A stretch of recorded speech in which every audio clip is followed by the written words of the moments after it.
Maar nou, my pa was mos nou Gloriesfontein, my ma is nou Calvinianer, maar nou sê my pa, of het hy vir my die storie vertel van die lorry wat nou van Lammertsbaai af gery het met die klomp kreef deur Calvinia nou, ek weet nie waar toe nie, seker ook op pad Johannesburg toe hop 'n kreef af. Nou loop die kreef, net 'n redelike mooi kreef, loop nou in Calvinia se hoofstraat. Hier in die pad af. En nou kom van die skoolkinders. En hulle tel die besigheid op. Nou Dis 'n brave man. Hulle het nie 'n idee wat dit is nie. Toe stap hulle nou daar na die onderwyser wat tog nou uit die aard van die saak alles weet.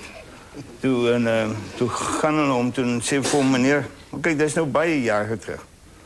Sê meneer, ons het die ding hier in die straat gekry. Weet meneer dalk wat dit is? Hy kyk so, hy sê, luister. Ek moet nou vir julle sê, meneer, het al alles gesien. Maar daar is een ding wat meneer nog nie gesien het nie. En dat is die antichrist en ek dink dis hy.